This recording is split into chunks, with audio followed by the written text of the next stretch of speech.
Kenya, namna gani leo lakini salala. They said Kenya was ready.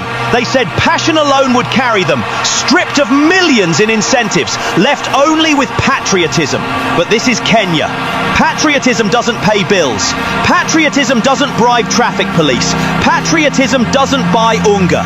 Here, Kitu Kidogo is religion, and today the altar was empty.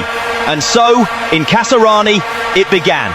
12 minutes in, Sheriff Sinyan rose like a ghost at the back post. A simple corner, floated in by Yankuba Minte. Kenya's defenders stood still, statues in their own capital. Statues don't win football matches. Statues are built after them. 1-0. Gambia smiled. Kenya thought they could stroll back, like our politicians. Down 1 minute, mysteriously victorious the next, until the 26th.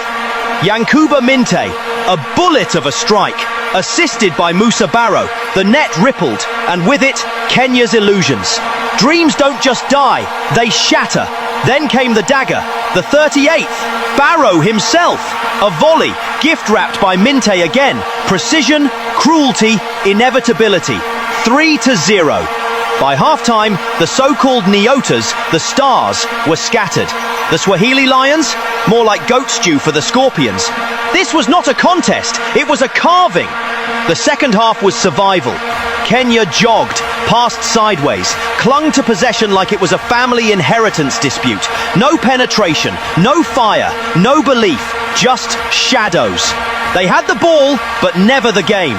Then, at last, 81 minutes. Ryan Ogum, the late substitute, a tap-in from Sylvester Owino's cross, a goal that evoked the JHAN local boys, the amateurs who fought with hunger. Too little, too late, final whistle, 3-1.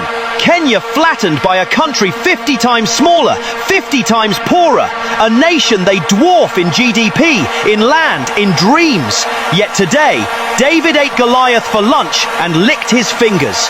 Gambia, tiny Gambia, GDP 2.7 billion. Kenya, 131 billion. Population, 2.8 million. Kenya, 55 million. 1/50th in size, 1/50th in wealth, and still, here they feasted. The minnows became monsters. The giants became ghosts. This is a country you can drive across in 3 hours flat. A sliver of land tucked inside Senegal, where the River Gambia is longer than the league calendar. Their entire economy could vanish into Nairobi's traffic jam, and nobody would notice. And yet, they walked into the capital, into Kenya's fortress, and turned the Harambee stars into training cones. Kenya, vast in land, vast in pride. Today, vast in nothing.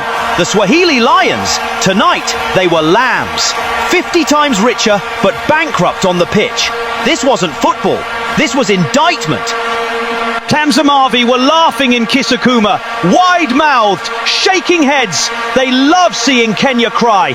The Nyash Republic, the Bashonde Kingdom, already twerking in the stadium, waiting for their match, chanting, vibing, thinking, this is ours. This wasn't football. This was indictment, a harsh reminder that football isn't about Instagram possession stats, fancy passes, or committee allowances. Football is hunger, it is blood, it is fight. Things Kenya left behind somewhere between Kitu Kidogo and the endless handouts. And so it ends.